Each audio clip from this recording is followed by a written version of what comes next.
तो भारत में स्थानीय प्रशासन पेपर का आखिरी टॉपिक है स्थानीय शासन निदेशालय। इसके पहले का कोर्स हमारा पूरा हो गया है। ये बात हम बार बार समझ चुके हैं कि जब भी हम किसी संगठन के बारे में पढ़ते हैं तो उसमें दो बातें पढ़ते हैं, संगठन और उसके कार्य। आज हम शुरू कर रहे हैं स्थानीय शासन निदेशालय। हमने स्थानीय प्रशासन में दो प्रकार की संस्थाएं पढ़ी। ग्रामीण स्थानीय प्रशासन पढ़ा हमने, जिला परिषद, पंचायत समिति और ग्राम पंचायत। हमने नगरीय स्थानीय संस्थाएं पढ़ी। कौन सी पढ़ी नगरीय स्थानीय संस्थाएं?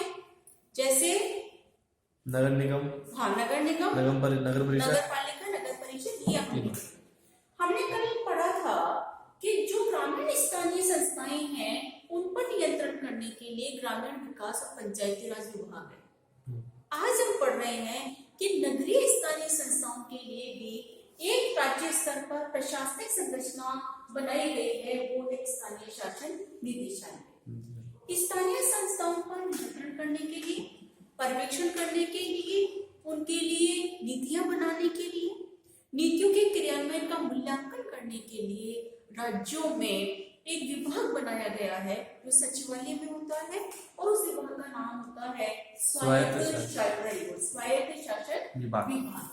ये स्वायत्त शासन विभाग स्थानीय संस्थाओं के लिए या नगरीय स्थानीय प्रशासन के लिए नियम बना रहा है। लेकिन सचिवालय में स्थित एक विभाग जो नियम बना रहा है, उन नियमों की क्रियान्विति ठीक ढंग से हो सके, इसके लिए निदेशालय की स्थापना की गई है, जिसको हम स्थानीय शासन निदेशालय कहते हैं। पूरे भारत में स्थानीय स्वायत्त शासन विभाग है। राजस्थान में 1951 में सबसे पहले स्थानीय शासन निदेशालय की स्थापना हो गई। ठीक है, ये हम सबसे पहले देख रहे हैं स्थानीय शासन निदेशालय का संगठन क्या है। हम शुरू करते हैं स्वायत्त शासन विभाग। स्वायत्त शासन विभाग में एक मंत्री होता है। सामान्यतः ये राज्य मंत्री होता है जिसके पास स्वतंत्र प्रभार होता है। जब हम बात करते हैं कि किसी राज्य मंत्री के पास स्वतंत्र प्रभार है, तो इसका मतलब ये हुआ कि उस विभाग का चार्ज कैबिनेट स्तर के मंत्री के पास नहीं है, राज्य मंत्री के पास है। और राज्य मंत्री को पूरे अधिकार हैं जो कि कैबिनेट मंत्री को होते। अर्थात जो राज्य मंत्री है वो स्वायत्त शासन विभाग का सर्वेसर्वा है, एक पॉलिटिकल हेड है, राजनीतिक अध्यक्ष है। इस राज्य मंत्री को प्रशासनिक सहयोग प्रदान करने के लिए सचिव, और ये सचिव भी क्या है? स्वायत्त शासन विभाग का सचिव है। कुछ किताबों में आपको शासन सचिव लिखा हुआ मिल सकता है। ठीक है, एक ही बात है। अब इनके अधीन एक है निदेशक डायरेक्टर। ये जो डायरेक्टर है स्थानीय शासन निदेशालय का डायरेक्टर है। देखो बच्चों, कई बार हम पढ़ चुके हैं इस बात को कि किसी भी संगठन को ठीक ढंग से चलाने के लिए उसमें बहुत सारे प्रकोष्ठ स्थापित किए जाते हैं। इकाइयां कह दो या और सरल भाषा में यूनिट्स कह दो, अलग अलग यूनिट्स बनाई जाती है। हम कई बार कॉलेज का एग्जाम्पल ले चुके हैं, जैसे कॉलेज में एस्टेब्लिशमेंट एक यूनिट है, एकेडमिक एक यूनिट है, अकाउंट्स एक यूनिट है, ताकि कार्यों को ठीक ढंग से सिंप्लीफाई करके उसको खत्म किया जा सके, संपादित किया जा सके। तो जो स्थानीय शासन निदेशालय है, ये स्थानीय शासन निदेशालय इन इकाइयों में बटा हुआ है। ऐसे चार्ट परीक्षा में बना कर आएंगे और हमेशा याद रखिए, चार्ट को याद ही करना पड़ता है। अगर समझकर याद करोगे जल्दी याद हो जाएगा, गलती होने की संभावना नहीं रहेगी। किताबों में बना हुआ है, नहीं बना हुआ तो यहाँ से उतार लीजिए। ये जो स्थानीय शासन निदेशालय है, ये स्थानीय शासन निदेशालय कितने प्रकोष्ठों में बटा हुआ है? कैसे? पहले परियोजना प्रकोष्ठ, अभियांत्रिकी प्रकोष्ठ, लेखा प्रकोष्ठ, सतर्कता प्रकोष्ठ, विधि प्रकोष्ठ, विधि प्रकोष्ठ, सांख्यिकी प्रकोष्ठ, यस, सांख्यिकी प्रकोष्ठ, संस्थापन प्रकोष्ठ। संस्थापन प्रकोष्ठ दो भागों में बटा हुआ है। ठीक है, संस्थापन प्रकोष्ठ एक है जो अभी समझाऊंगी मैं, कार्मिक और भूमि शाखा के लिए है। एक संस्थापन प्रकोष्ठ है, इसको प्रकोष्ठ पूरा लिख दीजिए। संस्थापन प्रकोष्ठ है जो टैक्स प्रशिक्षण के लिए है और फिर क्षेत्रीय कार्यालय बने हुए हैं। हम शुरू से समझते हैं। परियोजना प्रकोष्ठ,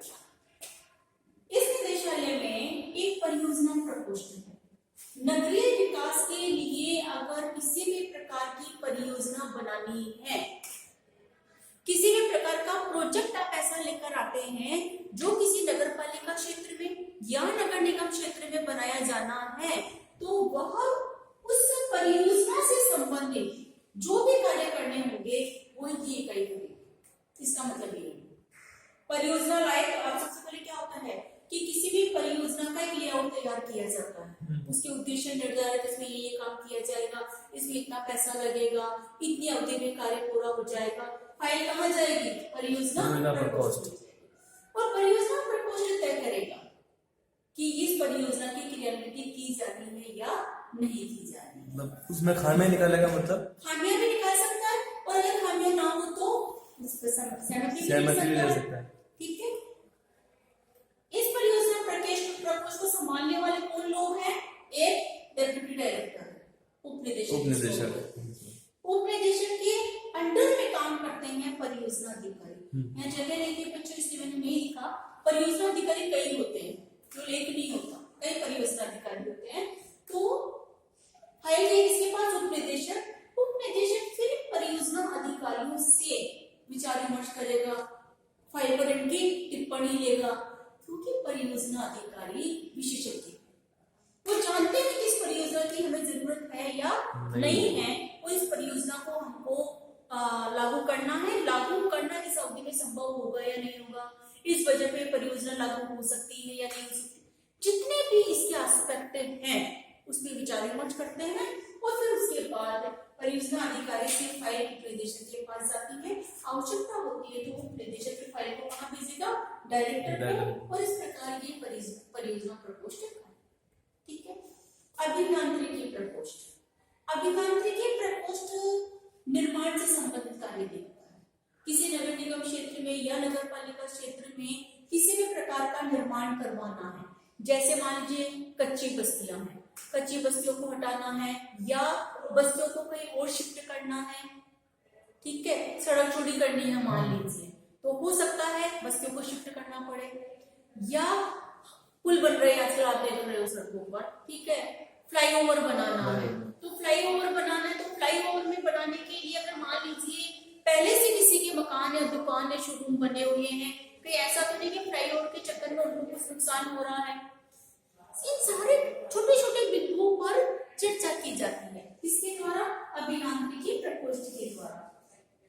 ये अभियांत्रिकी प्रकोष्ठ वो है जिसमें विशेषज्ञ इंजीनियर से, ठीक है, ये इसमें इसका मुखिया कौन है? अधीक्षण अभियंता, चीफ इंजीनियर। इस चीफ इंजीनियर के साथ में सहायक अभियंता असिस्टेंट इंजीनियर होता है, और ये इंजीनियर सारी प्लानिंग देखते हैं कि नगर की बसावट कैसी है, कहाँ कच्ची बस्तियां हैं, कहाँ फ्लाईओवर है, कहाँ हॉस्पिटल बना हुआ है, क्या नई इमारतें बननी चाहिए, कोई अतिक्रमण तो नहीं हो रखा है, अतिक्रमण को हटाया जा सकता है क्या, फ्लाईओवर कहाँ बनाए जा सकते हैं, जो कुछ भी निर्माण संबंधी गतिविधि है उस निर्माण संबंधी गतिविधि का निर्णय अभियांत्रिकी प्रकोष्ठ के द्वारा किया जाए। ये बहुत आसान है। लेखा प्रकोष्ठ, पैसे के बिना कुछ काम हो सकता है क्या? पैसा, अर्थ, धन, देखो बच्चों, पैसा होना और उस पैसे का व्यय नियमानुसार होना, ये लोक प्रशासन में बहुत बड़ी बात है। किसी भी प्रशासनिक संस्था में लेखा शाखा ये देखती है कि व्यय नियमानुसार हुआ या नहीं हुआ। नियमानुसार व्यय का मतलब क्या हुआ? कि जो बजट दिया जा रहा है, जो धन दिया जा रहा है, वह धन किसी विशेष मद में दिया जा रहा है, पर्टिकुलर आइटम्स के लिए दिया जा रहा है। अब वो पैसा उस मद पर ही खर्च हो, ये जरूरी है। अगर सड़क निर्माण के लिए पैसा मिला है तो पैसा सड़क निर्माण पर ही खर्च होना चाहिए। ये कौन देखेगा? लेखा प्रकोष्ठ। इस लेखा प्रकोष्ठ का प्रभार मुख्य लेखाधिकारी के पास है। इस तरह किसी संगठन को समझते तो याद करना आसान हो जाता है, ठीक है ना। तो मुख्य लेखाधिकारी देखता है कि जो जितनी भी फाइल्स आई उसके पास लेखा से संबंधित, कोई भी ऐसा काम नहीं हो सकता जिसमें पैसा जुड़ा हुआ नहीं हो, चाहे परियोजना का काम हो, चाहे निर्माण का कार्य हो, चाहे आंकड़े इकट्ठे करने का काम हो, चाहे कर्मचारियों को ट्रेनिंग देने का काम हो, चाहे कर्मचारी की भर्ती का काम हो। तो ये लेखा विभाग की जिम्मेदारी है कि ये लेखा प्रकोष्ठ इस बात का आंकलन करता रहे कि व्यय नियमानुसार हो, पैसा निर्धारित मत पर ही खर्च हो। ठीक है।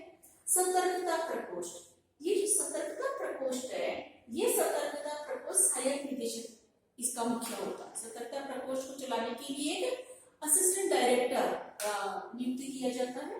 ये सतर्कता प्रकोष्ठ क्या है कि अधिकारियों और कर्मचारियों को जो कार्य दिया गया है वह उन कार्यों को नियमानुसार कर रहे हैं या नहीं कर रहे। किसी अधिकारी की शिकायत तो नहीं, पैसे का दुरुपयोग तो नहीं हो रहा, पद का दुरुपयोग तो नहीं हो रहा।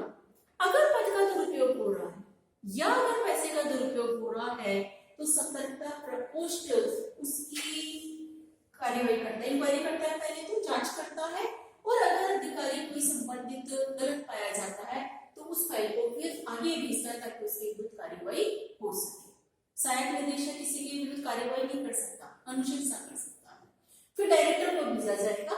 तो सतर्कता प्रकोष्ठ इस उद्देश्य से गठित किया जाता है किसी भी संस्थान में। फिलहाल हम स्थानीय शासन निदेशालय की बात कर रहे हैं कि जितने अधिकारी और कर्मचारी हैं वो ईमानदारी से नियमानुसार कार्य करें। अगर जनता को उनसे शिकायत है तो जनता कहाँ जाएगी, शिकायत कहाँ दर्ज होगी, सतर्कता प्रकोष्ठ। सहायक निदेशक अनुशंसा करेगा, निर्णय निदेशक लेगा। यस, बिल्कुल बिल्कुल। ठीक है, लेकिन शिकायत करने की एक जगह तो होनी चाहिए, सतर्कता प्रकोष्ठ। सतर्कता प्रकोष्ठ है। ठीक है, उसके बाद है सांख्यिकी प्रकोष्ठ। देखो बच्चों, मैम विधि प्रकोष्ठ। ओ ये सॉरी, विधि प्रकोष्ठ। पहले हम लेते हैं विधि प्रकोष्ठ। विधि प्रकोष्ठ कानून से संबंधित, नियमों से संबंधित जितने भी मसले हैं वो विधि प्रकोष्ठ में आएंगे। ये विधि प्रकोष्ठ, मान लीजिए किसी ने किसी नगर पालिका, किसी नगर निगम के विरुद्ध कोई केस कर दिया, केस कहाँ जाएगा, विधि प्रकोष्ठ। विधि प्रकोष्ठ हर संस्थान में होता है विधि प्रकोष्ठ, कॉलेज एजुकेशन में भी है, हमारे यहाँ भी एक सेल बनी हुई है, विधि प्रकोष्ठ बना हुआ है कॉलेज में भी। तो अगर कोई नगरीय स्थानीय संस्थाओं में कोई केस है, कोर्ट में चला गया है कोई व्यक्ति, किसी को लगता है कि ये काम गलत हुआ या मेरा जो वाजिब हक था वो मुझे नहीं मिला है, तो फिर वह संस्था के खिलाफ, ये मुकदमा किसके खिलाफ है, संस्था के खिलाफ, व्यक्ति के खिलाफ नहीं है, संस्था के खिलाफ मुकदमा है। तो विधि प्रकोष्ठ में जो सहायक निदेशक है और जो विधि विशेषज्ञ है वो उस मुकदमे से संबंधित लेख तैयार करेंगे, तर्क तैयार करेंगे, देखेंगे नियमानुसार क्या जवाब दिया जा सकता है और ये जवाब न्यायालय में पेश करेंगे। तो ये विधि प्रकोष्ठ। उसके बाद सांख्यिकी प्रकोष्ठ। देखो, जहां कहीं भी सांख्यिकी शब्द आ जाए इसका मतलब है कि हमें संबंधित आंकड़ों की जरूरत है, हम आंकड़ों की बात कर रहे हैं।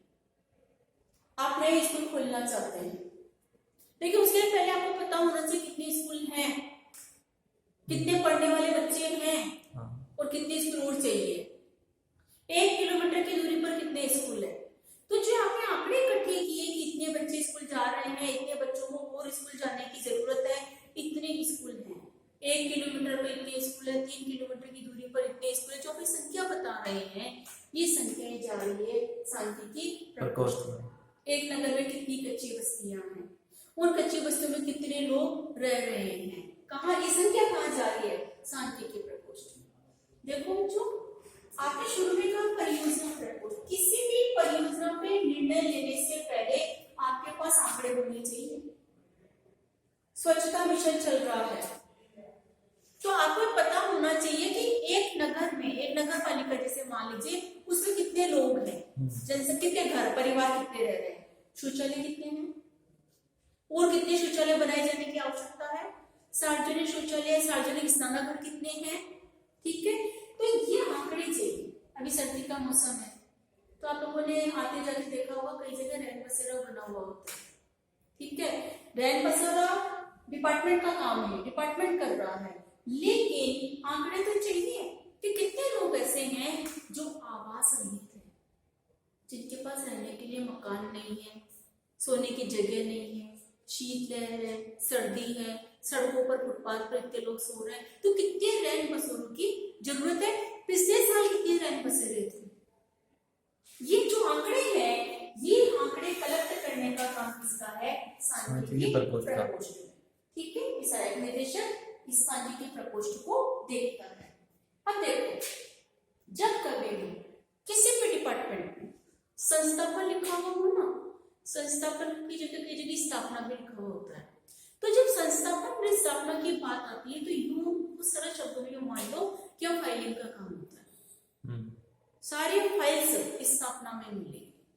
मैंने एक एप्लीकेशन दी तो वो एक फाइल में लगी होगी और फाइल को संभालने का काम किसका है? स्थापना। ठीक है, इसको हम संस्थापन भी कहते हैं। स्थानीय शासन निदेशालय में जो संस्थापन है, संस्थापन दो प्रकोष्ठ संस्थापन के। कई जगह आप देखिए किसी ऑफिस में जाएंगे तो आपको लिखा हुआ है, ध्यान दीजिए, आप रियल अपनी लाइफ में देखिए इन बातों को कि आपको कहीं भी जगह लिखा हुआ मिल सकता है। जैसे किसी जगह कमरे के पास लिखा हुआ है स्थापना फर्स्ट, एक कमरे के पास लिखा हुआ है स्थापना सेकेंड। कई जगह मिलेगा, कलेक्ट्रेट में चले जाइए या कहीं भी जाइए, ऐसा लिखा हुआ मिल सकता है। स्थापना संस्थापना एक ही बात है। संस्थापन जो ये है फर्स्ट संस्थापन, ये क्या काम कर रहा है? कार्मिक और भूमि से संबंधित। कार्मिक क्या? देखो यहाँ कार्मिक का मतलब है कार्मिकों की भर्ती। मान लीजिए कि कर्मचारियों की कमी है, नहीं है कर्मचारी, तो विभाग के पास ये शक्ति है कि विभाग 6 महीने के लिए कर्मचारियों को संविदा पर नियुक्त कर सकता है। 6 माह के लिए, ठीक है। संविदा पर हर जगह कर्मचारी हर डिपार्टमेंट में है, तो ये कर्मचारियों की भर्ती का काम संस्थापन कर रहा है। कर्मचारियों से संबंधित जितने भी कागजात हैं उनकी फाइल्स को संभालने का काम संस्थापन कर रहा है, सिक्योर रखने का काम संस्थापन कर रहा है। इसके अलावा भूमि शाखा, एक नगर निगम या नगर पालिका के क्षेत्र में जो जमीनों से संबंधित अगर कोई विवाद है, ठीक है, किसको कितनी जमीन आवंटित की गई है, कितनी जमीन है जो चारागाह की है, ठीक है, कितनी जमीन है जो आवासीय भूमि है, इन सब का रिपोर्ट रखा जाता है संस्थापन। मिलता है ना नगर निगम नगर पालिका में मिलता है रिपोर्ट। आप भी अगर अपनी जमीन किसी मकान के बारे में कोई जानकारी लेना चाहो तो कहाँ जाओगे? नगर पालिका में जाओगे, ठीक है। तो ये भूमि शाखा जो ये संस्थापन है, इसमें कार्मिकों से संबंधित कितने कार्मिक हैं और कितने कार्मिकों की आवश्यकता है, कितने कार्मिकों को हम संविदा पर नियुक्त कर सकते हैं, ये कार्य और भूमि शाखा से संबंधित रिपोर्ट या संस्थापन में पाया जाता है। इस संस्थापन का मुखिया एक अतिरिक्त निदेशक है, ठीक है। सहायक निदेशक से ऊपर की पोस्ट अतिरिक्त निदेशक। फिर एक और संस्थापन प्रकोष्ठ है। ये संस्थापन प्रकोष्ठ 2 प्रकार के कार्य देख रहा है, प्रशिक्षण और टैक्स। देखो कर्मचारी आ रहे हैं नगर निगम में कार्य, नगर पालिका, नगरीय स्थानीय संस्थाओं में। तो नगरीय स्थानीय संस्थान में जो कर्मचारी आ रहे हैं उनको प्रशिक्षण की आवश्यकता है। हर डिपार्टमेंट की अपनी कार्य प्रकृति है। हम काम करने वाले अगर नगर पालिका में भेज दो तो उनको पता ही नहीं होगा क्या काम होता है और कैसे काम होता है। तो पहली बात, इसके अलावा जो पार्षद चुनकर आ रहे हैं उनको भी तो प्रशिक्षण की आवश्यकता है। तो ये संस्थापना प्रशिक्षण का कार्य करता है। प्रशिक्षण शिविर आयोजित किए जाते हैं। उस प्रशिक्षण शिविर में पार्षदों का प्रशिक्षण होता है। उस प्रशिक्षण शिविर में कई बार रिफ्रेशर कोर्सेज होते हैं अधिकारियों और कर्मचारियों को, जिन्हें सामान्य नियमों की जानकारी दी जाती है। नगरीय प्रशासन किस प्रकार से कार्य करता है वो बताया जाता है। उनके अधिकार क्या है, उनके कर्तव्य क्या है, ये उनको समझाया जाता है। तो ये संस्थापन प्रकोष्ठ प्रशिक्षण से संबंधित अपने दायित्व निभाता है। साथ ही टैक्स, आपने पढ़ा होगा कि नगरीय स्थानीय संस्थाओं की अपनी आय के स्रोत होते हैं, ठीक है। अब नगरीय स्थानीय संस्थाओं के जो आय के स्रोत है उसमें अनुदान तो है, अनुदान के अलावा टैक्स भी एक है, ठीक है। टैक्स भी है, जुर्माना भी है। जैसे अतिक्रमण कर रखा है, अतिक्रमण हटाया जाता है, साथ ही उन पे जुर्माना भी लगाया जा सकता है। तो ये जो ये टैक्स है, जो इनकम की बात है, कहाँ कितना टैक्स लगेगा, क्या टैक्स में कुछ परसेंटेज की बढ़ोतरी की जानी चाहिए, क्या टैक्स का कलेक्शन ठीक हो रहा है, ये सबसे संबंधित रिकॉर्ड रखना इस संस्थापन प्रकोष्ठ का, ठीक है। देखो स्थानीय स्वायत्त शासन विभाग कहाँ है? सचिवालय में। हम केवल राजस्थान की बात करें तो कहाँ है? जयपुर, ठीक है। निदेशालय कहाँ है? जयपुर। राजस्थान इतना बड़ा है, जयपुर में बैठकर पूरे राजस्थान पे कंट्रोल किया तो जा सकता है पर थोड़ा सा मुश्किल है। अगर हम चाहते हैं कि राजस्थान में स्थानीय निकायों पर, नगरीय स्थानीय निकायों पर का प्रशासन ठीक ढंग से चले और पूरी तरह से नियंत्रण स्थापित हो, इसके लिए इस निदेशालय के कुछ क्षेत्रीय कार्यालय बना दिए गए हैं। क्षेत्रीय कार्यालय बना दिए गए मतलब संभाग स्तर पर कुछ ऑफिसेस खोल दिए गए जिन पर नियुक्त किया गया उप निदेशक को। ठीक है, उस उप निदेशक के अंडर में आसपास के कुछ जिले शामिल कर दिए गए। तो क्या हुआ कि मॉनिटरिंग पूरे राजस्थान की न होकर एक उप निदेशक है, उसके अंडर में कुछ जिले हैं, तो ये आसान हो गया, सरल हो गया। क्षेत्रीय कार्यालय है जयपुर में, जोधपुर में, कोटा में, बीकानेर में, अजमेर में और उदयपुर में। और ये क्षेत्रीय कार्यालय में उप निदेशक इसका मुख्य होता है, जयपुर का उप निदेशक, जोधपुर का उप निदेशक, कोटा का उप निदेशक, बीकानेर का, अजमेर का और उदयपुर का उप निदेशक। और इस प्रकार ये उप निदेशक सारे वो कार्य, कौन से कार्य जो कि स्थानीय शासन निर्देशालय करता है, उन समस्त कार्यों की क्रियान्विति की जिम्मेदारी उप निदेशक क्षेत्रीय कार्यालय की होती है। जब हम इतनी बात समझ में आ गई, इसको कंटिन्यू करते हैं। ये 4 पन्नों में याद रखना तो जब हम किसी संगठन को पढ़ते हैं तो देखिए उस संगठन को 3 तरह से पढ़ते हैं। आज तक आप पढ़ते आए हैं राजनीतिक स्तर, प्रशासनिक स्तर और एक होता है कार्यालय स्तर। राजनीतिक स्तर पर हम पढ़ते हैं कैबिनेट मंत्री, राज्य मंत्री है या उप मंत्री या सचिव जो भी है, ठीक है। फिर हम प्रशासनिक स्तर पर अधिकांशतः आईएएस आरएएस ऑफिसर होते हैं। फिर उसके बाद इन सबके सहयोग के लिए एक होता है कार्यालय स्तर, कार्यालय होता है। इस कार्यालय में कौन होता है? कार्यालय अधीक्षक होता है,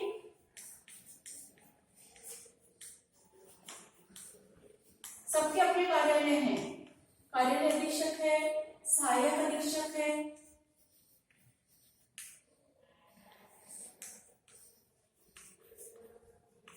ठीक है, वरिष्ठ लिपिक है, यूडीसी आप जिसको बोलते हैं, वरिष्ठ लिपिक है, कनिष्ठ लिपिक है,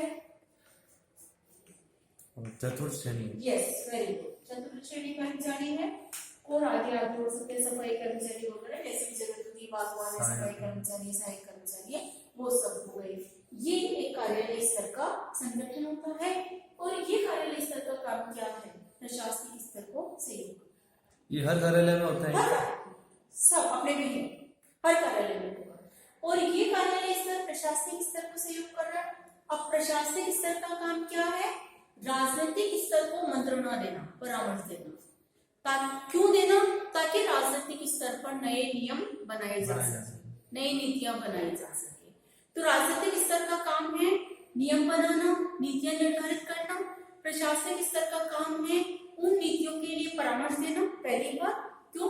आंकड़े किसके पास है? प्रशासनिक स्तर। व्यवहारिक समस्या कौन जानता है? प्रशासनिक स्तर। व्यवहारिक समस्याएं किसी भी निर्देशालय के विभाग की वो जानेगा जो कि फील्ड में काम करता है। और फील्ड में कौन है? प्रशासनिक ऑफिसर से। तो प्रशासनिक स्तर परामर्श दे रहा है, पहली बात।